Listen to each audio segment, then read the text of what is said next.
नमस्कार दोस्तों, स्वागत है आपका सफल होम्स के इस प्लेटफ़ॉर्म पे और उम्मीद है कि तैयारी बढ़िया चल रही होगी आपकी। तो जो क्लासेस चल रही हैं डेली आपकी मैथमेटिक्स की, वो भी आप रेगुलर कर रहे होंगे, आप तक रेगुलर पहुँच भी रही होगी। तो ये पॉलिटी का जो है जीएस सेक्शन में पॉलिटी का जो है ये अपना दूसरा क्लास है, ठीक है? तो इस दूसरे पहले क्लास में हमने क्या डिस्कस किया था? हल्का सा रिवाइज़ कर लेंगे अभी, ठीक है? लेकिन उसको रिवीज़न करने से पहले एक क्वेश्चन लगा के दिखाइए आप, ठीक है? मैं इसका आंसर नहीं बताऊँगा, आंसर हम लोग कल के सेशन में डिस्कस करेंगे इसको, लेकिन आप क्वेश्चन बताइए एक बार, ठीक है? देखिए किस तरह के क्वेश्चन आते हैं। पहला ये बताइए, निम्नलिखित में से किस अधिनियम को मॉन्टेग्यू चेम्सफोर्ड सुधार के रूप में जाना जाता था? तो ऑप्शन ए है government of India act, Bharat सरकार अधिनियम 1919, भारतीय परिषद अधिनियम 1992 1892, भारतीय परिषद अधिनियम 1861, भारत सरकार अधिनियम 1935। ठीक है? तो ये बताइए आप। एक क्वेश्चन ये हो गया आपके लिए, वीडियो रोक करके आप आंसर कर सकते हैं, कमेंट बॉक्स में आंसर दे सकते हैं। ठीक है? और एक क्वेश्चन बिल्कुल सिंपल सिंपल है दोनों क्वेश्चन। ठीक है? दूसरा क्वेश्चन ये बोल रहा है आपका 1909 के भारतीय परिषद अधिनियम को किस रूप में जाना जाता था? मॉन्टेग्यू चेम्सफोर्ड सुधार, Simon Commission, Cripps Mission, Morley Minto सुधार। आप उसका आंसर कमेंट बॉक्स में करिएगा। वीडियो रोक करके कर दीजिएगा फिर आगे बढ़िएगा। ठीक है? वरना ज्यादातर लोग स्किप ही कर देते हैं, बोले कौन आंसर करेगा? चलिए, तो हम जो है हम लोग हल्का सा रिवाइज कर लेते हैं कि कल की क्लास में हमने क्या क्या देखा था। ठीक, तो कल के जैसे कल का अगर जिसने वीडियो देखा है, अगर नहीं देखा है तो डिस्क्रिप्शन बॉक्स में उसका प्लेलिस्ट का लिंक पड़ा हुआ है, वहां से जाके आप देख सकते हैं। ठीक, और हमारा टेलीग्राम ग्रुप भी है एक, सुफल होम्स के नाम से, सुफल होम्स। टेलीग्राम पर सिंपल ये स्पेलिंग डाल के सर्च करेंगे तो आ जाएगा, तो वहां ज्वाइन हो जाइए। वीडियो के लिंक्स वहां भी मिलते रहते हैं आपको। ठीक है, जो भी डिमांड हो आपकी पढ़ाई से संबंधित वो वहां पर डालिए, उसको पूरा करने की कोशिश किया जाएगा। तो हमने क्या पढ़ा था? कंपनी के शासन के अधिनियम के तहत ये पढ़े थे कुछ, और ताज के शासन के अधिनियम के तहत कुछ ये एक्ट पढ़े थे। ठीक, ये संवैधानिक विकास के क्रम के रूप में थे। 1773 में क्या इंपॉर्टेंट था? पहले आप वीडियो रोक करके 3 4 पॉइंट जो थे वो सोचिए, क्या आप सोच पा रहे हैं? तब आगे बढ़िएगा। ठीक है, नहीं तो फिर दोबारा जाके देखिए वो क्लास। तो 73 वाले में क्या था? पहली चीज कि बंगाल के गवर्नर को गवर्नर जनरल का पद दे दिया गया। ठीक, दूसरी चीज कि जो 1774 में डायरेक्टर सुप्रीम कोर्ट था, उसका स्थापना किया गया कलकत्ता में, और उसका जो चीफ जस्टिस था वो कौन था? चीफ जस्टिस थे अपने एलिजा इम्पे। ठीक है, और जब ये लोन लेने गए थे, चलिए इतना डिटेल नहीं जाते, सिंपल सोचिए, सुनिए कि बोर्ड ऑफ डायरेक्टर की स्थापना हुई थी इस एक्ट के माध्यम से। किस लिए? कंपनी के व्यापारिक मामलों के नियंत्रण के लिए। ठीक है, एक्ट ऑफ सेटलमेंट देख लिया था आपने, ये सब इतना इंपॉर्टेंट नहीं है, बस सीधे सीधे जो इंपॉर्टेंट है उसका रिवाइज कर लीजिए, बाकी आप वीडियो में देख लीजिएगा। ठीक, 1786 में क्या हुआ था? कार्नवालिस को लाने के लिए दो शर्त रखी गई थी। एक क्या था कि हमें चीफ ऑफ एक तरह से चीफ इन कमांडर की पोजीशन चाहिए, और जो विशेष मामलों के फैसले होंगे काउंसिल के, उसको बदलने का भी पावर चाहिए उसको। ठीक है, और 93 में क्या हो गया? 93 में जो नियंत्रक मंडल, अच्छा देखिए 84 वाले में पिट्स इंडिया एक्ट में क्या हो गया था आपका कि एक तो जो ये कोर्ट ऑफ डायरेक्टर ऊपर बना था, यहाँ पर बोर्ड ऑफ कंट्रोल बन गया था, यानी नियंत्रक मंडल का स्थापना हो गया था। कोर्ट ऑफ डायरेक्टर किस लिए था? व्यापारिक मामलों के लिए। बोर्ड ऑफ कंट्रोल यानी नियंत्रक मंडल कंपनी के राजनीतिक जो मामले थे उनके नियंत्रण के लिए था। ठीक है, तो 93 में नियंत्रक मंडल के सदस्य और जो कार्यकारी परिषद के जो सदस्य थे, उनका जो वेतन था वो भारतीय राजस्व से दिया जाएगा, ये सुनिश्चित किया गया इसमें। ठीक है, ऑफिशियली 1813 में वही चीज कि नेपोलियन बोनापार्ट ने वो जो लफड़ा कर दिया था वहां पे। ठीक है, तो उससे क्या हो गया कि व्यापार करना मुश्किल हो गया ब्रिटेन के व्यापारियों के लिए। तो फिर इस एक्ट के माध्यम से ये प्रावधान किया गया कि जो कंपनी का एकाधिकार है भारत के साथ और चीन के साथ व्यापार करने का, उस पर कुछ प्रतिबंध लगाए जाए। क्या लगाए जाए? कुछ सीमा लगाए जाए। सीमाएं क्या थी वो कि उसमें ये कर दिया गया कि ईस्ट इंडिया कंपनी केवल जो है चीन के साथ व्यापार कर सकती है, और पूर्वी देशों के साथ चाय का व्यापार कर सकती है। इन दोनों व्यापारों पर उसका एकाधिकार होगा। बाकी चीजों पर जो कुछ सीमाओं के साथ अन्य कंपनियां भी आकर के व्यापार कर सकती है। ठीक, और ये चीजें 20 साल के लिए बढ़ाई दी गई थी, ये चीज पता ही है आपको। चलिए, और 1813 वाले में 1 लाख रुपए शिक्षा के लिए खर्च होने का निवेश करने की बात की गई थी। 1833 में वही चीज जो एकाधिकार, वहां पर कुछ सीमाएं लगाई गई, उसमें पूरी तरह से समाप्त कर दिया गया। मतलब बिल्कुल भी एकाधिकार नहीं रह गया ईस्ट इंडिया कंपनी का भारत के साथ व्यापार करने पर या चीन के साथ व्यापार करने पर। ठीक है, 1833 में ही बंगाल के गवर्नर जनरल को भारत का गवर्नर जनरल बना दिया गया। कौन था? William Bentinck. ठीक है, और ये जो गवर्नर जनरल बनाए गए थे ना यहाँ पर 1773 के तहत, वो कौन थे? हेस्टिंग्स, ठीक है, याद रहेगा। चलिए 1833 में ये हो गया आपका। चलिए, और 1853 में, 1853 के तहत जो है, एक सेकंड रुकिएगा।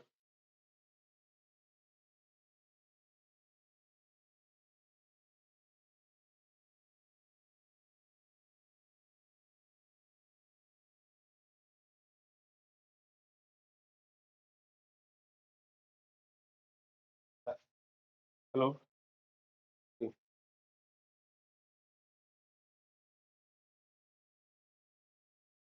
कहाँ थे हम लोग? 1833 हो गया ना? ठीक है। तो 1853 जो है अपना, 1853 में क्या कर दिया गया था? 1853 में जो ये सेवाओं थी, सेवाओं के पदों के लिए, सेवाओं के पदों पर जो नामजदगी के हिसाब से नियुक्ति होती थी, नामजदगी के आधार पर उसको क्या किया गया? प्रतियोगी परीक्षाओं के आधार पर नियुक्ति की बात की गई थी उसमें।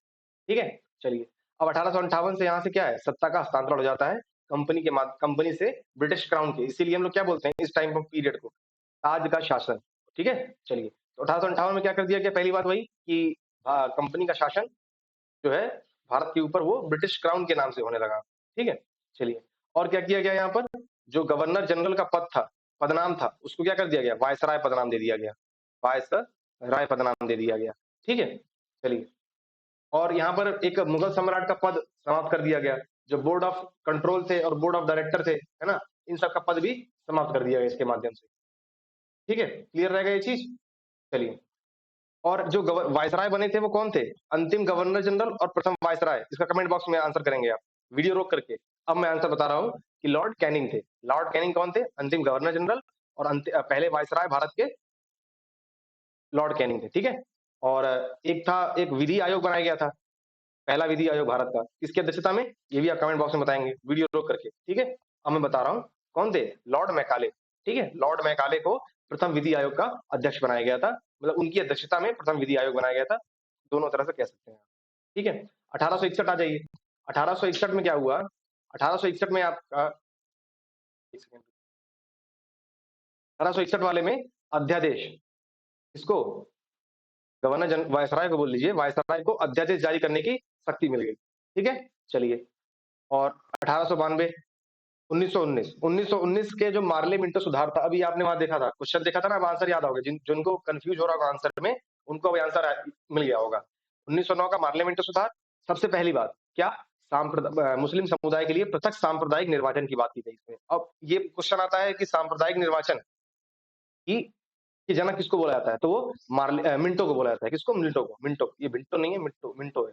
ठीक है? मिंटो को जो है सांप्रदायिक निर्वाचन का एक तरह से जनक माना जाता है। ठीक? चलिए, और एक ये हो गया, और जो ये 1919 वाला है, इसमें क्या किया गया था? केंद्र में द्विसदनात्मक व्यवस्था कर दी गई और प्रांतों में द्वैत शासन। द्वैत शासन मतलब क्या हो गया? विषयों को हस्तांतरित और आरक्षित में विभाजित कर दिया गया। ठीक है? और इसी में एक क्वेश्चन अभी आएगा आपको कि महिलाओं को वोट देने का अधिकार किसके तहत मिला था? तो 1919 के तहत ही मिला था। ठीक है? 1935 में वही चीज कि प्रांतों को स्वायत्त कर दिया गया और केंद्र में द्वैत शासन लागू कर दिया गया। संघीय न्यायालय की बात की गई। अभी एक क्वेश्चन भी है कि संघीय न्यायालय 1935 के तहत जो प्रावधान किया गया था वो स्थापित कब हुआ था? किस सन में स्थापित हुआ था? वो 1937 में स्थापित हुआ था। ठीक है? ये चीजें हो गई। और ठीक है, 1947 में दो अधिराज्यों की बात की गई थी, पाकिस्तान, इंडिया। अभी हम इसको संविधान सभा के समय में देखेंगे कि किस तरह से उसके कालक्रम में ये भी एक महत्वपूर्ण पहलू है कि दो अधिराज्यों के गठन की बात की गई थी।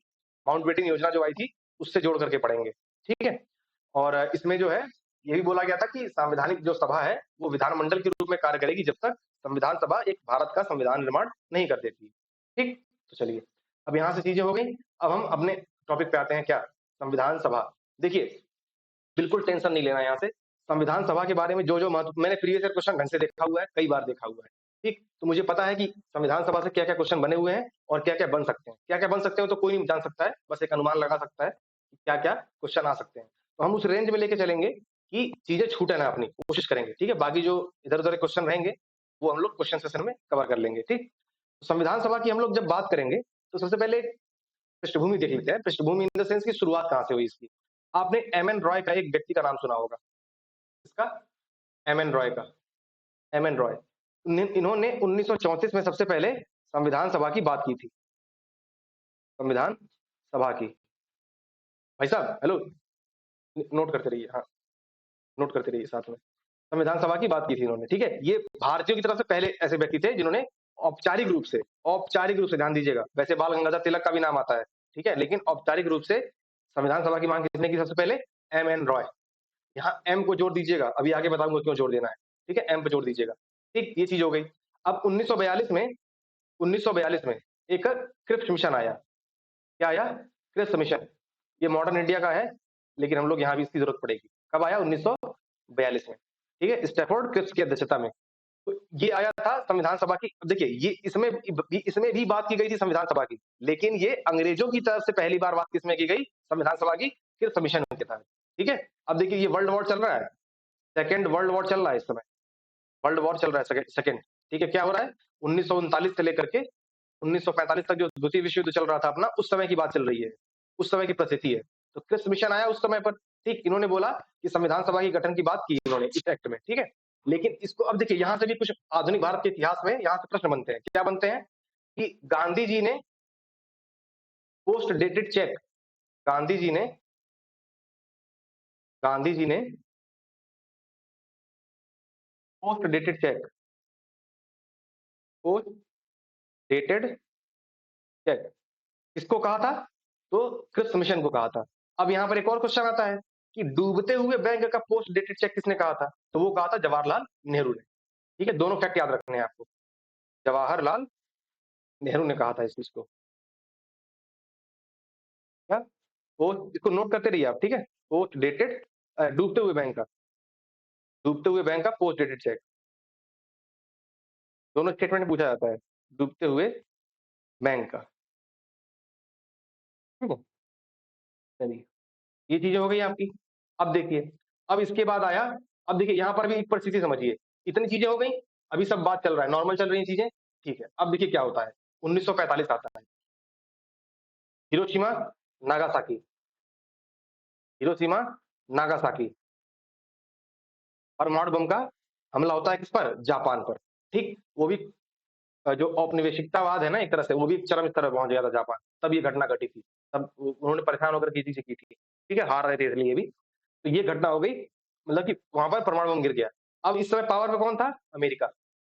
कौन था पावर में? अमेरिका। लिंक समझिए चीजों का, ठीक है? हमने क्या देखा अभी तक? दोबारा सुनिए क्या हुआ। संविधान सभा की बात की हमने, संविधान सभा पढ़ना है। संविधान सभा पढ़ते वक्त हम क्या देखेंगे? सबसे पहले कि एम एन रॉय एक व्यक्ति थे, एम एन रॉय एक व्यक्ति थे जिन्होंने 1934 में संविधान सभा की भारतीयों की तरफ से औपचारिक रूप से, ऑफिशियली सबसे पहले बात की, ठीक? उसके पश्चात कृत मिशन आया 1942 में, ठीक है? ये दबाव में आया था। हम और आधुनिक भारत के इतिहास में जब डिटेल पढ़ेंगे तो वहां समझेंगे कि 1939 में जो द्वितीय विश्व युद्ध स्टार्ट हो गया था, उसमें भारतीयों की जरूरत थी। उसके दबाव में उन्होंने बोला कि पहले हमारी ये मांगे पूरी की जाए, उसके बाद हम चीजें कुछ किसको भेजना है, किसको नहीं भेजना है, वो डिसाइड करेंगे। तो वहां पर ही अंग्रेजों ने इस दबाव में ही मिशन भेजा था कि हम संविधान सभा का गठन करेंगे, पहले आप उसको भेज दीजिए, मतलब द्वितीय विश्व युद्ध में भारत को शामिल मानिए, ठीक है? तो उस समय आया कृत मिशन आया, संविधान सभा की बात हो गई वहां पर भी, लेकिन अभी गठित नहीं हुआ है, अभी भी संविधान सभा गठित नहीं हुआ, ये चीज ध्यान रखना है आपको। कृत मिशन के आने के बाद भी संविधान सभा गठित नहीं हुआ है, ठीक? गांधी जी ने इसको पोस्ट डेटेड चेक बोल दिया, डूबते हुए बैंक का post dated cheque Jawaharlal Nehru ने बोला, इतने फैक्ट याद हो गए आपको, ठीक? अब आइए दूसरे स्टेप में। दूसरा स्टेप क्या है अपना? 1945 में हिरोशिमा नागासाकी का परमाणु बम अटैक हो गया, किस पर? जापान पे। क्यों? अब इस अटैक को करने वाला यूएसए था, तो यूएसए इस समय सुप्रीम पावर हो गया। तो यूएसए ने सुप्रीम पावर होते हुए ये बोला कि भाई साहब, कॉलोनीज जितनी है उसको स्वतंत्र किया जाए। क्या किया जाए? सारी कॉलोनीज को स्वतंत्र किया जाए। इसके बाद आया 1946 में, क्या क्या आया? रुकिएगा।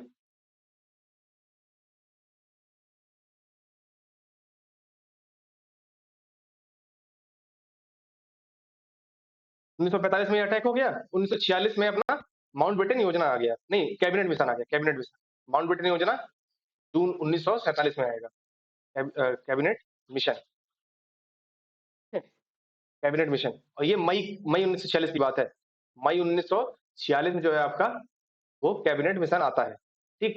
अब कैबिनेट मिशन में भी एक चीज बात की गई थी कि जून 1900, ये क्वेश्चन पूछता है, जून 1948 में हम भारत को स्वतंत्र कर देंगे, ठीक है? ये एक चीज इसमें प्रावधान था। इसमें दो तीन प्रावधान थे कि जो भारत का एक संघ होगा, वो एक जो स्वायत्त प्रांत है, ये जो एक तरह से प्रांतीय क्षेत्र थे, वो और एक ग्रुप ए, बी, सी करके डिवाइड किया गया था। इस तरह से बोला गया था फिर तीनों अपना अलग-अलग संविधान बनाएँगे, फिर उसके बाद जो है भारत का संविधान बनाया जाएगा।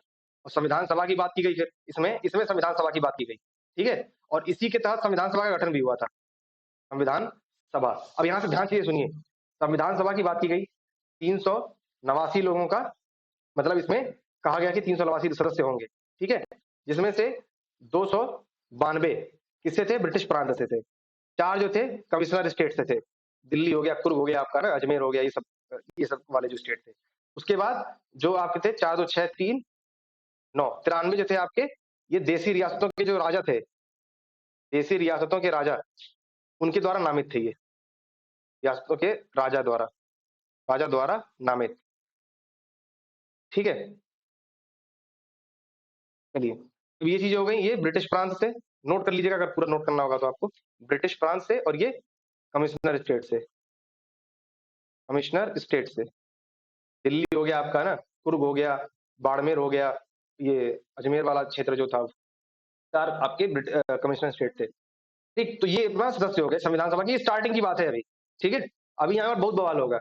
अभी यहाँ पर कुछ लोगों का मुँह फूलेगा, कुछ लोग छोड़ के चले जाएँगे। मतलब परिस्थितियाँ ऐसी बनेंगी कि वो चीज़ें बदलती चली जाएँगी, देखिए कैसे। ये चीज़ें हो गई, इतनी बात ठीक है, चलिए। अब 389 के बाद ये चीज़ें हो गई। अब देखिए, अभी देखिए, ये कैबिनेट मिशन कब आया था? मई 1946 में, ठीक है? मई 1946 में आया कैबिनेट मिशन। अब देखिए 16 अगस्त 1946 को क्या हो गया? मुस्लिम लीग ने प्रत्यक्ष कार्यवाही दिवस बना दिया। क्या बना दिया? प्रत्यक्ष कार्यवाही दिवस। कार्यवाही दिवस। कार्यवाही दिवस। ठीक है? अब इसके बाद क्या आया? 3 जून 1947 1947 से क्या आया? माउंट बेटन योजना। अब ये क्यों चीजें बता रहा हूं मैं, रुक सुनिएगा अभी। माउंट बेटन योजना। माउंट बेटन योजना में क्या बोला गया? माउंट बेटन योजना में ये बोला गया कि देशी रियासतों के पास स्वतंत्र ऑप्शन है, वो भारत में शामिल हो चाहे पाकिस्तान में शामिल हो, कहीं भी। लेकिन यहाँ पर पाकिस्तान और भारत की बात कर दी गई, इंडिया और पाकिस्तान की बात कर दी गई, ठीक है? तो यहाँ पर ये क्या हो गए? अलग हो गए एक तरह से। अब देखिए, पहली बात एक चीज और समझ लीजिए, संविधान सभा में अप्रत्यक्ष चुनाव हुआ था, ठीक है? जो सीमित मताधिकार था लोगों के पास, ठीक है?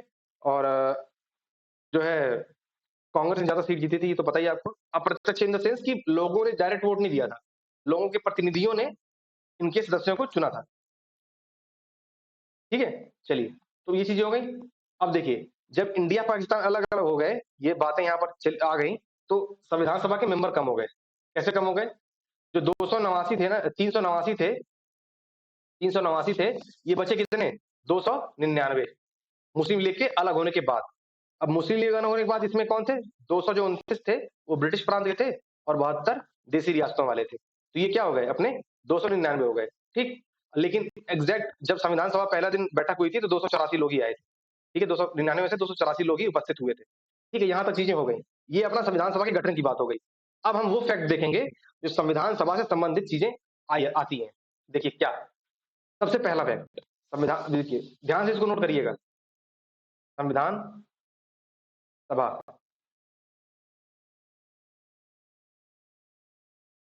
पेन लैग कर रहा होगा, एडजस्ट करिएगा, ठीक है? पहला फैक्ट क्या है? 9 दिसंबर 1946 को फर्स्ट मीटिंग हुई, इसकी संविधान सभा की प्रथम बैठक। तो इसमें अध्यक्ष किसको बनाया गया? सच्चिदानंद सिन्हा को। किसको बनाया गया? सच्चिदानंद सिन्हा को। सच्चिदानंद सिन्हा को अध्यक्ष बनाया गया इसमें, ठीक है? ये अस्थायी अध्यक्ष थे। क्या थे? अस्थायी अध्यक्ष थे ये। अब देखिए, इसके बाद क्या होता है? दूसरा फैक्ट, 11 दिसंबर को 1946 को सेकंड मीटिंग होती है। मीटिंग, अब सेकंड मीटिंग में क्या होता है? जो अस्थायी अध्यक्ष थे उसमें राजेंद्र प्रसाद जी को स्थायी अध्यक्ष चुन लिया जाता है, स्थायी अध्यक्ष। साथ ही एचसी मुखर्जी को, इसको ध्यान दीजिएगा, पूछा जाता है ये भी, एससी मुखर्जी को उपाध्यक्ष बनाया जाता है, उपाध्यक्ष, जिनके स्थान पर बाद में वीटी कृष्णामाचारी आ जाते हैं। कौन आ जाते हैं? कृष्णामाचारी, वीटी कृष्णामाचारी आ जाते हैं बाद में। ठीक है, ये इतना फैक्ट हो गया। आप देखिए, दो चीजें हो गई। अब आइए तीसरी मीटिंग में, आइए तीसरी मीटिंग। ठीक है, थर्ड पॉइंट, तीसरी मीटिंग 13 दिसंबर 1946। अब इस दिन क्या हुआ? जवाहरलाल नेहरू ने उद्देश्य प्रस्तावना, उद्देशिका यानी उद्देशिका, उद्देशिका को प्रस्तुत किया संविधान सभा के सामने। 13 दिसंबर को प्रस्तुत किया था। 22 जनवरी 1947 को ये स्वीकार्य हो गया। ये सब फैक्ट इंपॉर्टेंट है। 22 जनवरी 1947 को इसको स्वीकार कर लिया गया। प्रस्तुत कब किया गया था? 13 दिसंबर 1946 को प्रस्तुत किसने किया? जवाहरलाल नेहरू ने। स्वीकार कब हुआ? 22 जनवरी 1947 को स्वीकार हुआ था। ठीक है, चलिए इतनी चीजें हो गई। अब एक और देखिए, ऊपर हमने एक शब्द पढ़ा था, एक नाम पढ़ा था, एम.एन. रॉय। कौन थे वो? वो व्यक्ति थे जिन्होंने संविधान सभा की औपचारिक रूप से पहली बार मांग की थी। ठीक, अब एक और फैक्ट देखिए, एक थे बी.एन. राव। कौन थे? बी.एन. राव। ये कौन थे? ये संविधान के प्रमुख सलाहकार थे। इसलिए मैंने बोला था वहां पर एम पे ध्यान दीजिएगा। यहाँ पर बी.एन. राव है, वहां पर एम.एन. राव थे, कंफ्यूज नहीं होना है दोबारा। एम.एन. राव कौन थे? जिन्होंने संविधान सभा की औपचारिक रूप से पहली बार मांग की थी। बी.एन. राव कौन थे? बी.एन. राव वो थे जिन्होंने संविधान सभा के संवैधानिक सलाहकार थे। संवैधानिक संवैधानिक सलाहकार। इतनी चीजें हो गई, ये 4 फैक्ट हो गए। अगला देखिए, अगला फैक्ट देखिए, 5वां फैक्ट। यहाँ पर एक प्रारूप समिति, इन्होंने प्रारंभिक प्रारूप समिति बनाया था। इन्होंने प्रारंभिक प्रारूप समिति का भी निर्माण किया था। प्रारंभिक प्रारूप समिति। समितियां और सारी थी, है ना, कि मूल अधिकार से संबंधित बाल गंगाधर तिलक वाला हो जाएगा, वल्लभ भाई पटेल वाला हो जाएगा, कई सारी चीजें हैं इसमें। ठीक है, चलिए संघ वाले में जो थे, संघ शक्ति का वो जवाहरलाल नेहरू थे। तो इतना ज्यादा जाना नहीं है अपने को। ठीक है, अभी देखिए यहाँ पर। तो 5वां वाला क्या हो जाएगा? 5वां फैक्ट, इसमें प्रारूप समिति का 29 अगस्त 1947 को प्रारूप समिति का गठन होता है। प्रारूप समिति का गठन। ठीक, अब इसके अध्यक्ष कौन थे? डॉक्टर भीमराव अंबेडकर। भीमराव अंबेडकर। डॉक्टर भीमराव अंबेडकर इसके अध्यक्ष हो गए। अब इसके सदस्य पूछ लेता है कई बार, तो उसको मैं याद करने का तरीका बताता हूँ। देखिए, तरीका इन द सेंस कि कुछ ऐसा एक निमोनिक टाइप का है पैटर्न। देखिए, पहले थे सादुल्ला, मोहम्मद सादुल्ला, फिर अयंगर, अयंगर, फिर अय्यर, और के.एम. मुंशी एक नाम याद रख लीजिएगा, के.एम. मुंशी। ठीक है, फिर एक थे बी.एल. मित्रा। ये दो नाम लास्ट वाले, बी.एल. मित्रा। कृष्णा स्वामी अयंगर थे ये, कृष्णा स्वामी अयंगर। ठीक है, स्वामी नहीं, स्वामी, कृष्णा स्वामी अयंगर। ये देखिए, बी.एल. मित्रा हो गए, और DP Khetan, DP Khetan. B L. Mitra और डीपी खेतान की जगह बाद में अलग अलग लोग आए थे। इसकी जगह कौन आए थे? माधवराव। और ये डीपी खेतान की जगह कृष्णामाचारी, कृष्णामाचारी। तो इस तरह से लिख के अगर बना लेंगे आप, सादुल्ला, अयंगर, अय्यर, के.एम. मुंशी, बी.एल. मित्रा, डीपी खेतान, उसके बाद बी.एल. मित्रा की जगह माधवराव और डीपी खेतान की जगह कृष्णामाचारी। इस तरह से अगर सीक्वेंस बना लेंगे आप एक तरह से कॉपी में अपने, तो वो चीजें बार बार जब देखेंगे तो चीजें याद हो जाएंगी। ठीक है, ये हो गया आपका, इतना समझ में आ गया चीज? ठीक है, चलिए। और इसमें यही पूछा जाता है कि, पूछा गया जाता है कई बार, ये देखा जाता है कि इसमें कितने वाचन हुए थे? तो 3 वाचन हुए थे। कितने हुए थे? प्रारूप समिति को लेकर के, प्रस्तावना को लेकर, ये जो प्रारूप समिति ने जो एक तरह से फाइनल चीजें प्रस्तुत की थी संविधान सभा के समक्ष, उस पर 3 वाचन हुए थे। वो डेट वेट बाद में इतना छोड़ दीजिए, डिटेल जाने की जरूरत नहीं है कि कब से कब तक प्रथम वाचन हुआ था, कब से कब तक सेकंड वाचन हुआ था, नवंबर में। ठीक है, चलिए छोड़िए इसको। उसके बाद इतना चीजें हो गई आपकी। ठीक, इसके बाद से तीनों रीडिंग हो गई आपकी। रुकिएगा, ठीक है, चलिए। तीनों रीडिंग हो गई आपकी। तीनों रीडिंग के बाद क्या हुआ कि अब आ गया 29 नवंबर 1949। क्या आ गया? 29 नवंबर 1949। इस दिन क्या हुआ? संविधान को अंगीकृत अधिनियमित, ठीक है, और आत्मार्पित किया गया, आत्मार्पित किया गया इस दिन। अब इस दिन क्या था कि जो नागरिकता के अनुच्छेद थे आपके, ठीक है? अब देखिए जो उन्होंने प्रस्तुत किया था उसमें क्या थे?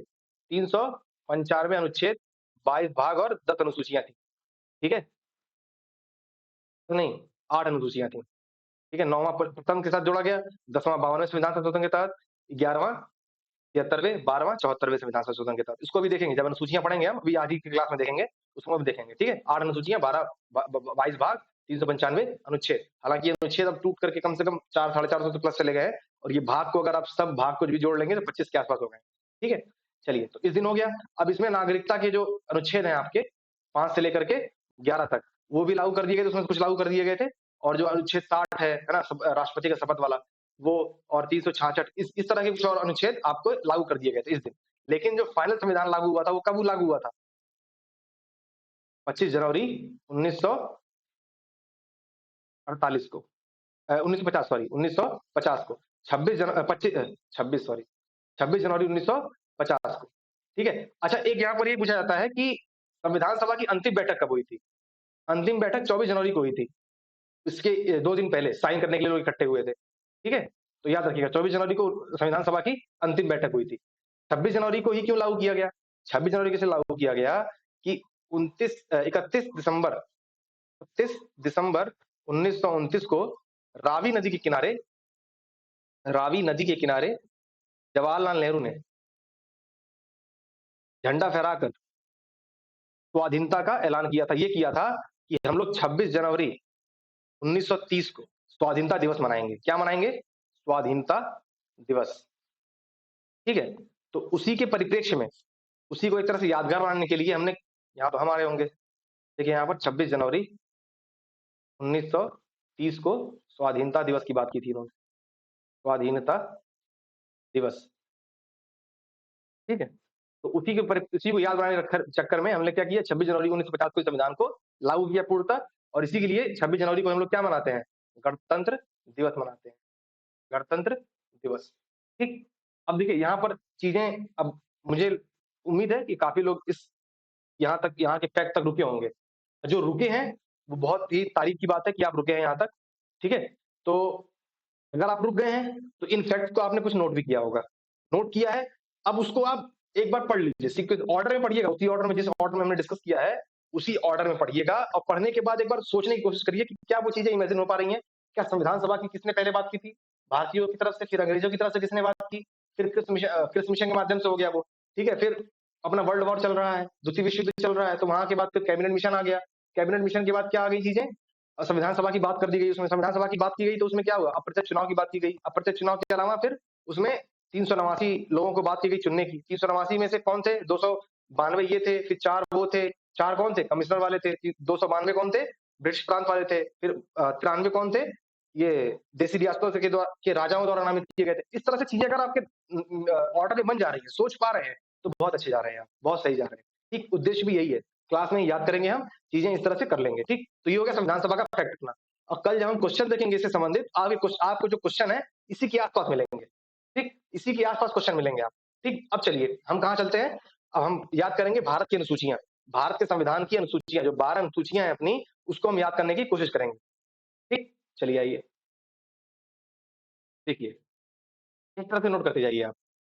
पहली अनुसूची, संघ एवं राज्य क्षेत्र, क्या है? संघ एवं राज्य क्षेत्र, ठीक? दूसरी अनुसूची क्या है? वेतन और भत्ते, वेतन और भत्ते, राष्ट्रपति, उपराष्ट्रपति, है ना? लोकसभा, राज्यसभा, विधानसभा, विधान परिषद, इन सबके अध्यक्ष, उपाध्यक्ष सबका, हाई कोर्ट, सुप्रीम कोर्ट के जज, है ना? कैग कैग अच्छा, कैग का आर्टिकल बताइएगा आप। सीएजी, नियंत्रक महालेखा परीक्षक जो होता है, वो किस अधिनियम, किस अनुच्छेद के तहत संविधान में बात की गई है उसकी। तीसरा क्या है? तीसरा है शपथ। अब यहाँ पर एक चीज ध्यान रखिए, यहाँ पर राष्ट्रपति नहीं है। राष्ट्रपति के शपथ की बात अनुसूची 3 में नहीं की गई है, ये फैक्ट याद रखिएगा, है ना? ये नहीं है यहाँ पर। इनका काम किया गया है, ये अनुच्छेद 60 में किया गया है, इनके शपथ की बात अनुच्छेद 60 में की गई है। तो याद रखिएगा, बाकी लोग हैं लेकिन राष्ट्रपति यहाँ पर नहीं है, ठीक? चौथे में क्या है? राज्यसभा में जो सीटों का आवंटन है राज्यवार, राज्यसभा में सीटों का आवंटन, ठीक है? ये अनुसूची 4 में बात की गई है। अनुसूची 5 में अपना अनुसूचित क्षेत्र और अनुसूचित जनजातियों वाले जो क्षेत्र है, एससी, एसटी जो क्षेत्र है, उनके प्रशासन से संबंधित है ये। उनके क्षेत्र के प्रशासन से संबंधित, ठीक है? उनके प्रशासन से संबंधित ये बात की गई है। अब अनुसूची 6 में क्या है? अनुसूची 6 में एएमटीएम यानी असम, मेघालय, त्रिपुरा, मिजोरम, असम, मेघालय, त्रिपुरा, मिजोरम के प्रशासन की बात की गई है। ये के मतलब ये एससी एसटी क्षेत्र, ये एससी एसटी क्षेत्र के प्रशासन की बात की गई है।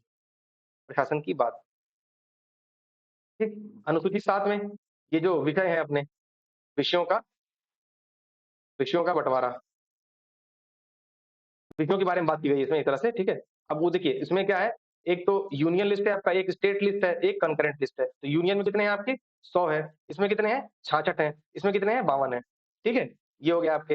अब 8वें क्या है? भाषाओं की बात की गई है। 8वें सूची में भाषाओं की बात की गई, नोट करते रहिए फटाफट, ठीक है। भाषाओं, कितने भाषा है? 22 भाषाओं की बात की गई है। वीडियो रोक करके नोट कर लीजिए, मैं आगे बढ़ रहा हूँ, ठीक है। 9वें नंबर में क्या है? अब ये प्रथम संविधान संशोधन के तहत 9वीं अनुसूची जोड़ी गई, जिसमें भूमि सुधार कानूनों को इसमें डाल दिया गया था और वो प्रावधान किया गया था कि इसके अंतर्गत जो भी मामले आएंगे उनका न्यायिक पुनरावलोकन नहीं होगा। लेकिन फिर केशवानंद भारती केस में आपको पता होगा, केशवानंद भारती केस में ये कर दिया गया कि 24 जिस डेट को उसका जजमेंट आया था 24 अप्रैल 1976 को, उसके बाद से लेकर के जो भी चीजें आएंगी वो भले अनुसूची 9 में है, उन पर न्यायिक पुनरावलोकन किया सकता है अगर वो मूलभूत ढांचे के खिलाफ है तो, ठीक है। कानूनों को, भूमि सुधार कानून को उसमें डाल दिया गया। 10वां क्या है? 10वां आया था आपके 52वें संविधान संशोधन के माध्यम से। ये दल बदल जो प्रावधान है, दल बदल के संबंधित प्रावधान, देश से संबंधित प्रावधान, इसी में है, संबंधित प्रावधान, ठीक है। अभी 11वां आपको पता है, 73वां संविधान संशोधन 1993, ठीक है। 73rd ये इसमें पंचायती राज व्यवस्था है, पंचायत राज व्यवस्था। और 12वें में क्या है आपका? 12वां आपका जुड़ा था 74वें संविधान संशोधन के माध्यम से, नगर पंचायत व्यवस्था, नगर पंचायत व्यवस्था। ये हो गई चीजें आपकी अनुसूचियां 1 से लेकर के 12 तक। अब देखिए इसमें क्या है, अब इसको हम लोग याद करने का तरीका क्या है? उम्मीद है आपका नोट हो गया होगा, नोट नहीं हुआ तो वीडियो करके नोट कर लिया होगा आपने। अब देखिए हमने ये पेन रख दिया, ठीक। अब आप भी पेन रख दीजिए, कॉपी बंद कर दीजिए। अब एक बार सोचने की कोशिश करिए। अनुसूची 1 क्या है? संघ राज्य क्षेत्र की बात की गई है। अनुसूची 2 पे अनुसूची 1 हो गया संघ राज्य क्षेत्र, अनुसूची 2 हो गया अपना ये वेतन और भत्ते, ठीक है। उसमें राष्ट्रपति, उपराष्ट्रपति, लोकसभा, राज्यसभा, है ना, विधानसभा, इन सबके अध्यक्ष, उपाध्यक्ष सबके वेतन की बात की गई। सुप्रीम कोर्ट जज, हाई कोर्ट के जो जज हैं वगैरह, उन सबकी भी बात की गई है, ठीक है। तात्कालिक रूप से वेतन उनका वहां मिलता है स्टेट में, लेकिन पेंशन वगैरह सब यहीं से मिलता है, ठीक है। संचित निधि, भारत के संचित निधि से। तो हम लोग जब हाई कोर्ट पढ़ेंगे तब समझेंगे वहां पर। अनुसूची 3 जो है वो शपथ की बात करता है, ठीक है, लेकिन राष्ट्रपति का शपथ उसमें शामिल नहीं है, वो अनुच्छेद 60 में शामिल है। और जो अनुसूची 4 है, अनुसूची 4 क्या बोलता है? राज्यसभा में जो सीटों का आवंटन राज्यवार वो किस तरह से होगा, उसमें अनुसूची 4 में बात की गई है। अनुसूची 5 में बात की गई है अनुसूचित क्षेत्र, अनुसूचित जनजाति क्षेत्रों का जो प्रशासन संबंधी बात है वो अनुसूची 5 में है। अनुसूची 6 में बात की गई है एएमटीएम, असम, मेघालय, त्रिपुरा, मिजोरम के जो जनजाति क्षेत्र हैं, वहां पर जो प्रशासन होगा वो किस तरह से होगा, उसमें उसकी बात की गई है। अनुसूची 7 में विषयों का आवंटन किया गया है केंद्र, राज्य और संवर्ती सूची के रूप में, जिसमें केंद्र में 100, स्टेट में 66 और राज्य में संवर्ती में 52 विषय बांटे गए हैं। 8वें में क्या है? 8वें सूची में 22 भाषाएं जोड़ी गई हैं। 9वें सूची में जो प्रथम संविधान संशोधन के माध्यम से जोड़ा गया है, वो भूमि सुधार कानूनों को उसमें डाल दिया गया है, जिस पर न्यायिक पुनरावलोकन नहीं हो सकता था, लेकिन केशवानंद भारती केस के जजमेंट के माध्यम से उसमें न्यायिक पुनरावलोकन अब हो सकता है।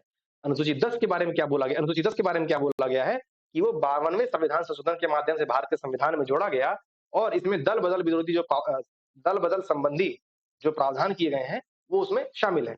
11वें सूची में आपका है पंचायत राज व्यवस्था, जो 73वें संविधान संशोधन के माध्यम से भारत के संविधान में जोड़ा गया। 12वीं सूची में बात की गई है नगर पंचायत की, जो 74वें संविधान संशोधन के माध्यम से आपके संविधान में जोड़ा गया। क्लियर? इतनी चीजें हो गई, ठीक है। चलिए, उम्मीद है आपको इतना याद हो गया होगा, ठीक है। अपनी क्लास भी 34 मिनट की हो गई लगभग। तो अब इसके बाद हम लोग एक चीज देखेंगे। देखिए यहाँ पर एक टॉपिक अपना और रह गया है कि भारत के संविधान में कहां-कहां से क्या लिया गया है। भारत के संविधान में कहाँ से क्या लिया गया है। अब देखिए ये पेज है, इसको मैं टेलीग्राम ग्रुप पे दोबारा शेयर कर दूंगा। अगर आप टेलीग्राम ग्रुप ज्वाइन करते हैं सुपर होम्स के नाम से है जो, तो वहां भी ये चीजें अवेलेबल है। लेकिन मैं दोबारा शेयर कर दूंगा, हो सकता है जो बहुत पुराने 100 मैसेज तक देख सकते हैं ना आप सिर्फ टेलीग्राम पर, हो सकता है ये ना दिखे आपको। ठीक है, तो ये देख लीजिए। अब यहाँ पर देखिए सारी चीजें याद नहीं करनी है आपको, कुछ महत्वपूर्ण महत्वपूर्ण चीजें याद करनी है। क्या याद करना है? पहला देखिए, एक तो देखिए उन भारत शासन अधिनियम 1935 के माध्यम से भी कई सारी चीजें ली गई हैं भारत के संविधान में। पहला क्या है? संघीय तंत्र। जो अपना संघीय तंत्र है उसको भी लिया गया है। संघीय एक व्यवस्था यहाँ भी देखेंगे हम, कनाडा वाले में भी देखेंगे। पहले रुकिए, राज्यपाल का कार्यकाल ये नहीं रखेंगे तभी कोई दिक्कत नहीं, इतना नहीं पूछा जाता है। न्यायपालिका, ठीक है, लोक सेवा आयोग, ध्यान रखिएगा। आपातकालीन उपबंध, ये भी ध्यान रखिएगा, क्योंकि आपातकालीन के संबंध में मौलिक अधिकारों का निलंबन वो जर्मनी में किया गया है, स्थगन जर्मनी के वीमर संविधान से लिया गया है। लेकिन आपातकालीन उपबंध कहां से लिए गए हैं? भारत के संविधान, भारत शासन अधिनियम 1935 के तहत से। अब यूएसए वाला तो पक्का याद करना पड़ेगा आपको। क्या? मूल अधिकार, फंडामेंटल जो राइट है आपके, मौलिक अधिकार है, वो संविधान के कहां से? अमेरिका के संविधान से लिए गए हैं। न्यायपालिका की स्वतंत्रता, न्यायिक पुनरावलोकन, जो हमने देखा ना कि अनुसूची 9 में जो मामले जाएंगे उसमें न्यायिक पुनरावलोकन नहीं होगा। न्यायिक पुनरावलोकन का शब्द का मतलब ये होता है कि जो जो जजमेंट आया है किसी के बारे में, न्याय दे दिया है सुप्रीम कोर्ट ने या किसी अन्य न्यायालय ने, उसको दोबारा से अवलोकन, कि उसका पूरा दोबारा से रिव्यू करना, एक तरह से दोबारा से देखना कि क्या कुछ गलत तो नहीं हो गया है, समय के साथ उसमें बदलाव की आवश्यकता है कि नहीं है, इसको न्यायिक पुनरावलोकन बोल देते हैं। ठीक है, चलिए। और उपराष्ट्रपति का पद यहीं से लिया गया है। ठीक है, चलिए। और राष्ट्रपति पर महाभियोग, राष्ट्रपति पर महाभियोग, चलिए इसको हम देखेंगे। यहाँ पर भी एक बहुत इंपॉर्टेंट फैक्ट जुड़ा हुआ है कि राष्ट्रपति के महाभियोग की बात किसमें की गई है और उसकी प्रक्रिया की बात किस अनुच्छेद में की गई है। हमेशा यहाँ से कंफ्यूज होता है चीजें। ठीक है, चलिए। तो ये चीजें क्या हो गई? यूएसए वाले से मौलिक अधिकार, न्यायपालिका की स्वतंत्रता, न्यायिक पुनरावलोकन, उपराष्ट्रपति का पद और राष्ट्रपति पर महाभियोग। अब विधि द्वारा स्थापित प्रक्रिया, यहाँ से आपके क्वेश्चन में जब कल 70 क्वेश्चन करेंगे वहां पर क्वेश्चन दिए विधि द्वारा स्थापित प्रक्रिया कहां से लिया गया? जापान के संविधान से। अब ये वहां पर क्वेश्चन आएगा इससे संबंधित, कल देखेंगे। ब्रिटेन के संविधान से बहुत सारी चीजें ली गई हैं। संसदीय शासन प्रणाली जो है वो वहीं से लिया गया है। रूल ऑफ लॉ, विधि का शासन, वहीं से लिया गया है। एकल नागरिकता वहीं से लिया गया है। मंत्रिमंडल प्रणाली जो कैबिनेट वाला अपना सिस्टम है वो भी वहीं से लिया गया है। लेकिन क्या याद रखेंगे आप? एकल नागरिकता, विधि का शासन, संसदीय प्रणाली, ये चीजें आप याद रखेंगे। ठीक है, चलिए। कनाडा के संविधान से याद रखिएगा जो संघीय व्यवस्था है, संघीय व्यवस्था इन द सेंस भारत की संघीय व्यवस्था एक स्पेशल मामले में है। क्या है स्पेशल चीज उसमें? कि शक्तियों का विभाजन भी है, शक्तियों का पृथक्करण भी है, लेकिन अवशिष्ट शक्तियां जो है केंद्र के हाथ में है। केंद्र थोड़ा मजबूत भी है लेकिन शक्तियां राज्य को भी दी गई हैं। ठीक है, इस मामले में देखिए अवशिष्ट शक्तियों का केंद्र में निहित होना, ये चीजें कहां से ली गई हैं? कनाडा से। सशक्त केंद्र के साथ संघीय व्यवस्था, ये देखिए सशक्त केंद्र के साथ संघीय व्यवस्था कहां से ली गई है? कनाडा से। ठीक है, और केंद्र द्वारा राज्य के राज्यपालों की नियुक्ति भी कनाडा से लिया गया, इतना ये भी याद रख लीजिएगा। आयरलैंड से लिया गया है राष्ट्रपति की निर्वाचन पद्धति, पूछा जाता है। राष्ट्रपति की निर्वाचन पद्धति आयरलैंड से लिया गया है। राज्यसभा के सदस्यों का नामांकन, यहाँ पर दो चीजें देखिए, यहाँ पर क्या लिखा है? नामांकन, और यहाँ क्या लिखा है? निर्वाचन। अभी देखेंगे उसको, निर्वाचन छोड़ दीजिए, अभी यहाँ देखिए सिर्फ आयरलैंड के संविधान से राज्यसभा के सदस्यों का नामांकन लिया गया है। ठीक, अब ऑस्ट्रेलिया पे आ जाइए, नीचे वाला कंटिनेंट।